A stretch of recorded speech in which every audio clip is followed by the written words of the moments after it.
Blu-ray. Bullshit.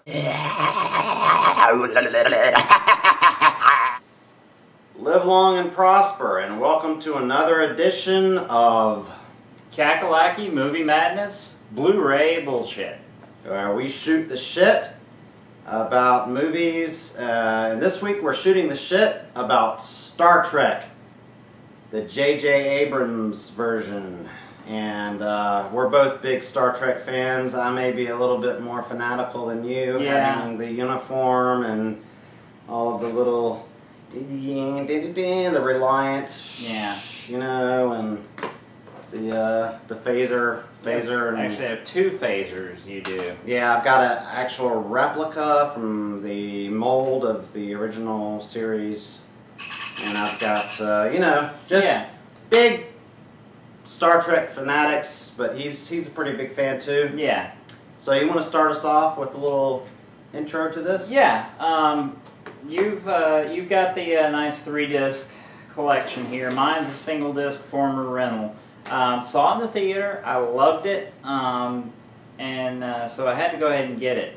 My personal favorite part of the film is Anton Yelchin as Chekhov, because he's just got this like energy about him. He's like a, you know. Plus, they made him more of like the boy genius. Yeah. Which is really what Chekhov was supposed to be. Yeah. In the original, and they really pushed that.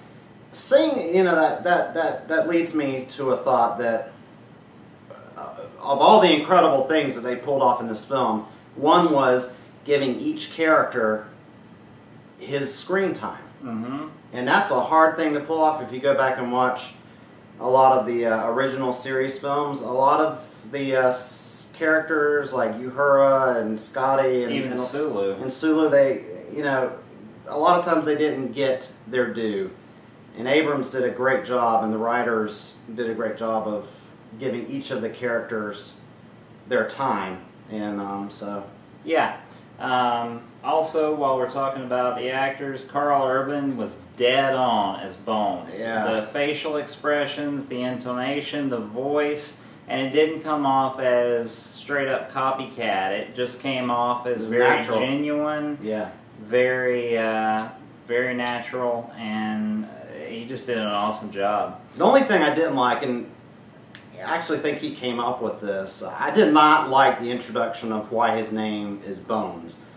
You know, his name is Bones because of the old term sawbones for a doctor. Mm-hmm. But in this movie, he says when they're taken off for Starfleet Academy, he says in his divorce, she left him nothing but his bones. Yeah, I believe, and that's how. I don't really like that, but hey, that's a small. Yeah, seems like that would have been a self-bestowed nickname, but you know, hey, whatever. Whereas the nickname was bestowed on him by Kirk. Whatever, being a little nerdy here. Yeah, I only saw it in the theater once, and it's interesting to note, I'm beginning to feel that watching Blu-rays at home is actually a better experience picture quality wise than going to the theater, because these theaters, they keep their projector lights so low, so they don't burn them out. They don't change the bulbs like they should. So it's kind of lame. But and their screens oftentimes aren't, you know, people throw Cokes at them and everything, and they're not cleaned, and they don't replace them. So, but I thought it was great. Blacks are good. The lens flares kind of get old after a little bit. I mean, I like lens flare. They didn't get old for me in the film, but they're gonna get old if they keep doing it. If they do the copycat. And to me, it that was a ripoff of Firefly, because that was the first time that you'd seen lens flares intentionally used. But you know, maybe coincidental, but I think it was a ripoff of Firefly. That's just me, though. Honestly,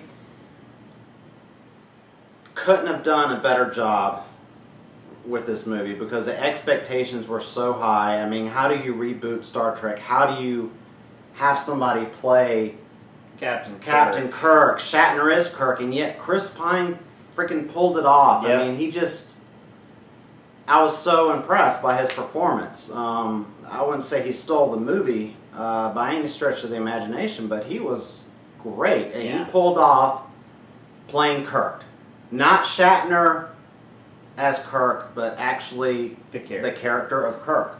And, you know, John Cho as Sulu, Harold of Harold and Kumar.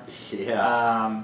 He owned Sulu very well, and no impersonation there. It's no, just the character. Yeah. And then the new twist on Uhura I liked. Yeah, very more sensual than in the past, and more spunky, I guess you'd say. But sensual and spunky. It's kind of nasty there. Yeah. Well, yeah, Zoe Saldana. She's nice. Yeah. But and I also she doing a spread for Playboy or something? What year? A spread? What are you talking about? Yeah.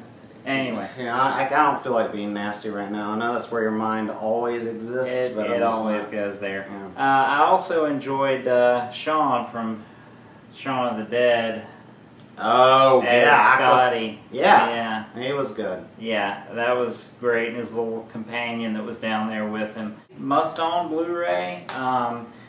I know it's still a pretty decent price in the stores. I think it's like probably a $24.99 at this point. If you got a Blockbuster nearby, you can get the single disc rental version, which has a few special features on it. Nothing amazing. Those are normally $12.99. That's what I got, because I don't really give a rat's ass for features. But yeah, I do give a rat's ass for features, as you well know. Well, that's me being presumptuous. You may not know. I went through the features on this, and they were pretty extensive, and I was very pleased. They even went as far as a little feature called the Shatner Conundrum, where they explained why and how they could not fit in William Shatner into the film. And I was actually, you know, I wanted Shatner to be in the movie, but after seeing it, you know, it just wouldn't have worked. It would have been, it would have impeded on the storylines. I think so. But yeah, so overall, I give the movie a solid 4.5. Picture quality is a solid 5 on this one. Audio is a good 4. What about you? What do you think there?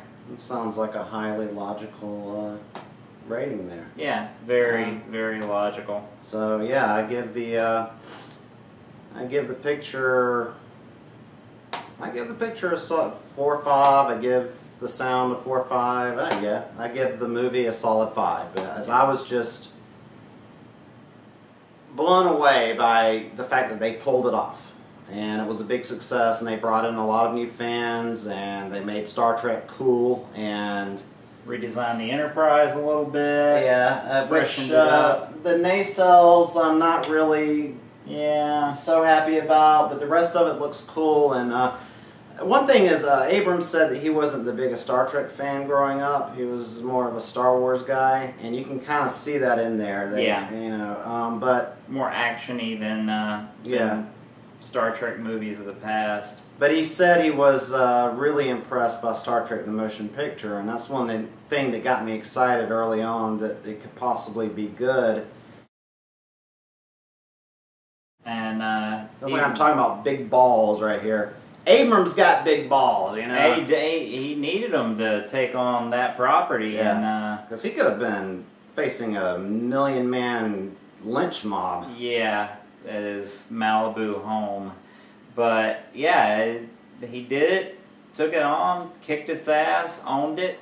I guess that's it for this time. I think that wraps it up, and you know, definitely pick it up if you haven't seen it. Even if you're not a Star Trek fan, give it a shot. Right. My wife hates Star Trek, loved the movie in the theater. Yeah. So heard a lot of stories like that. Yeah. So thanks for watching, and join us again for Blu-ray Bullshit.